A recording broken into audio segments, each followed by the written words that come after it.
Assalamualaikum warahmatullahi wabarakatuh.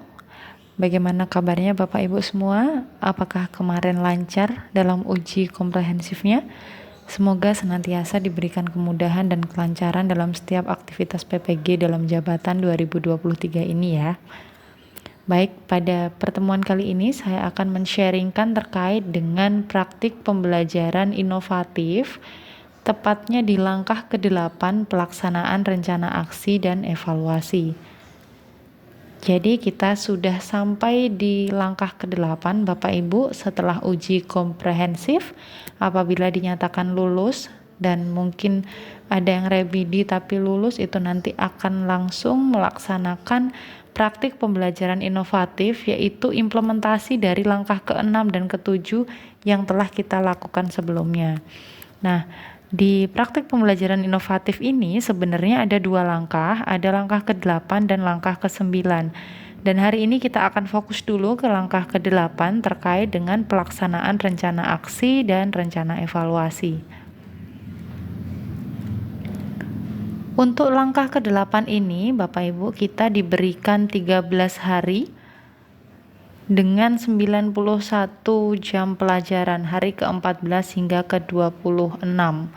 Jadi dalam 13 hari ini nanti akan terbagi menjadi beberapa kegiatan Bapak Ibu. Dan nantinya di langkah ke-9 ada 1 hari khusus untuk refleksi. Jadi kita akan fokus dulu ke langkah ke-8 ya. Jadi selama 13 hari Bapak Ibu akan melakukan apersepsi dengan mencermati beberapa permasalahan aktual yang berkaitan dengan topik pembelajaran dari rencana aksi 1 dan 2 perangkat pembelajaran inovatif, kemudian menstimulasi siswa untuk mengenali masalah dan akar masalah, menstimulasi siswa dalam mengidentifikasi alternatif solusi dan memilih salah satu alternatif sebagai solusi terbaik, kemudian membentuk kelompok kerja yang efektif berisi 4-5 siswa. Jadi ini nanti akan difasilitasi oleh guru pamong dan juga dosen untuk melakukan pembagian kelompok kerja, atau mungkin sudah dibagi oleh admin LMS dari LPTK masing-masing.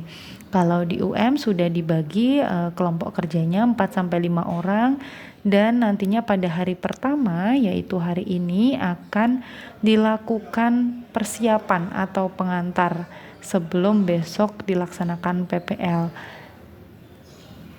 Kemudian Bapak Ibu dapat melaksanakan penilaian proses dan hasil belajar dan pemanfaatan hasilnya, kemudian menyiapkan video pelaksanaan pembelajaran, menyiapkan bahan diseminasi, mendiseminasikan proses dan hasil pembelajaran kepada kolega guru sesuai mapel atau merumuskan hasilnya, kemudian melaksanakan refleksi dan tindak lanjut untuk praktek pembelajaran inovatif set berikutnya.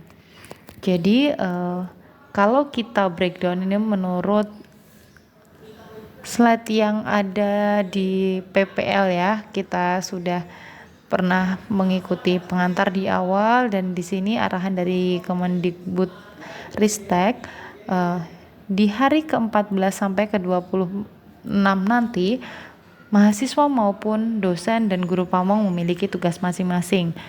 Yang pertama, mahasiswa nantinya atau Bapak Ibu nantinya akan mengimplementasikan rencana aksi secara terbimbing dan merekamnya utuh Bapak Ibu.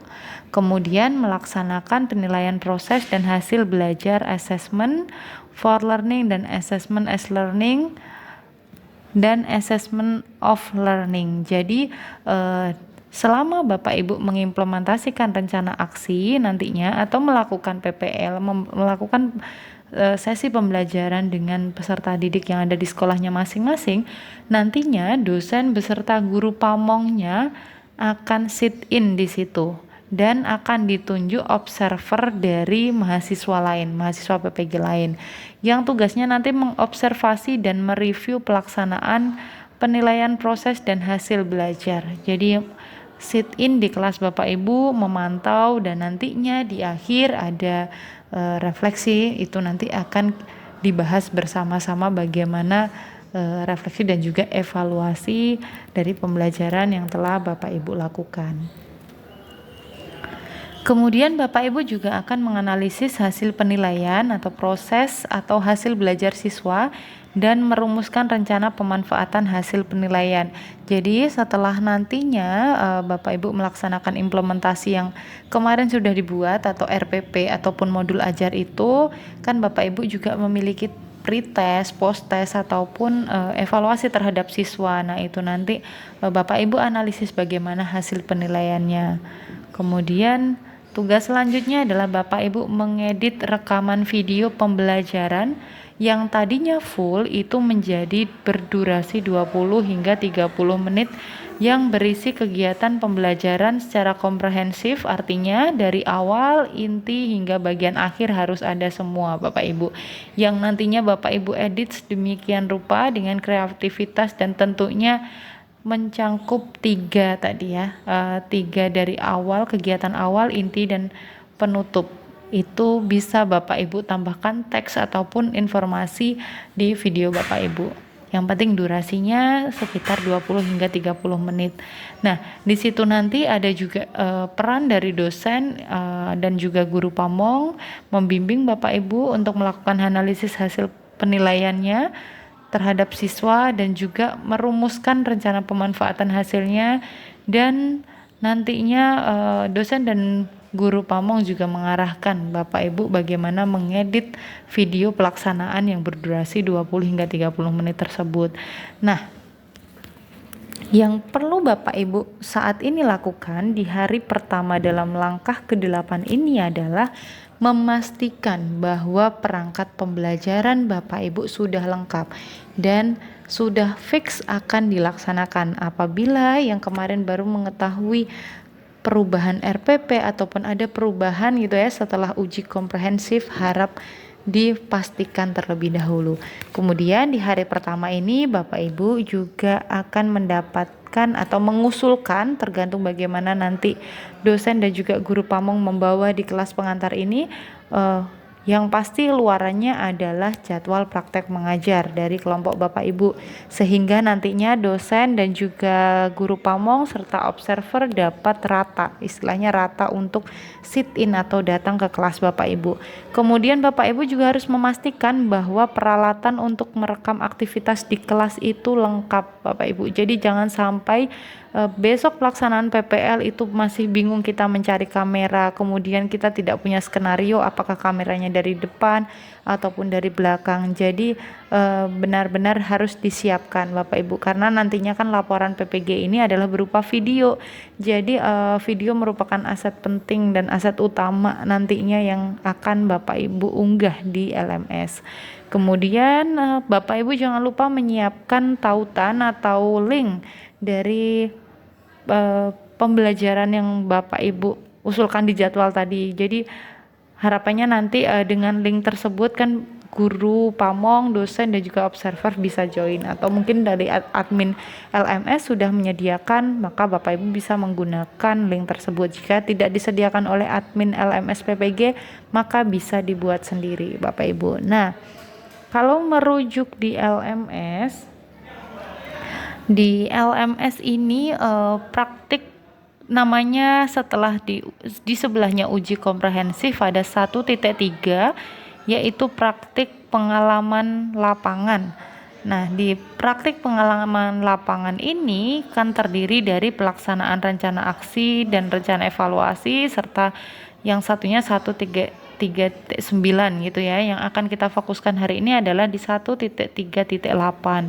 Nah, di 1.3.8 ini yang pertama terdapat pengantar yang kita lakukan saat ini ya. Kita mendiskusikan kelompoknya, kemudian jadwal prakteknya, nanti perangkat pembelajarannya bagaimana, itu akan kita bahas hari ini di pengantar. Kemudian nantinya ada ruang kolaborasi, Bapak Ibu bisa mengunggah link full dari rekaman yang Bapak Ibu laksanakan saat PPL berlangsung. Kemudian di 1.3.8.c itu unggah rekaman implementasi rencana aksi, itu adalah video yang sudah diedit Bapak Ibu, yang sudah diedit menjadi 20 hingga 30 menit gitu. Kemudian ada 1.3.9 3.8D itu adalah mengunggah hasil asesmen pembelajaran atau hasil analisis proses dan pembelajaran yang Bapak Ibu telah lakukan kepada siswa. Jadi Bapak Ibu harus bisa untuk membagi waktu selama 13 hari itu menjadi beberapa bagian gitu ya. Maksudnya misalkan hari pertama, hari ini kita melaksanakan pengantar PPL gitu ya, PPL 1. Kemudian nanti PPL Bapak Ibu akan dilaksanakan hari Rabu misalkan pada hari ketiga. Nah, setelah hari Rabu itu Bapak Ibu harus sudah menganalisis hasil penilaian dari yang PPL pertama gitu, karena yang diminta di sini adalah pelaksanaan PPL-nya kan aksi 1 dan aksi 2. Harapannya dalam 2 minggu ini nanti akan selesai. Minggu pertama selesai aksi 1, minggu kedua selesai aksi 2, sehingga nantinya paling nggak di hari Senin tanggal 23 Oktober itu Bapak Ibu sudah bisa mengunggah 2 video gitu. Karena tanpa manajemen waktu yang baik nanti Bapak Ibu akan istilahnya akan rumit sendiri di akhir, jadi bingung nanti kok ini belum selesai ya, itu belum selesai, sedangkan kita punya tagihan hasil asesmen, laporan hasil asesmen, dan juga 2 dari video pembelajaran seperti itu. Jadi baiknya memang dalam 13 hari ini kita petakan, kita jadwalkan gitu, mana Bapak Ibu yang jadwalnya mengajar, mana Bapak Ibu yang menjadi observer, dan di sela itu Bapak Ibu juga harus melaksanakan analisis hasil penilaian tadi ya saat praktek, kemudian penilaiannya bagaimana, kemudian membuat juga laporannya. Nanti kita akan bahas di video selanjutnya untuk khusus laporan LK yang diunggah di PPL ini gitu. Kemudian khususnya di edit video 20-30 menit itu kan challenge banget atau menjadi tantangan ya Bapak Ibu. Jadi itu pastikan misalnya minggu pertama selesai take video atau selesai PPL pertama segera dikerjakan, apa yang belum nanti tidak menumpuk di minggu kedua. Seperti itu Bapak Ibu. Jadi itu Bapak Ibu yang perlu kita lakukan di langkah ke-8. Semoga diberikan kelancaran dan kesuksesan di PPL-nya Bapak Ibu, dan nantinya kita bertemu di langkah ke-9. Semoga sukses Bapak Ibu. Assalamualaikum warahmatullahi wabarakatuh.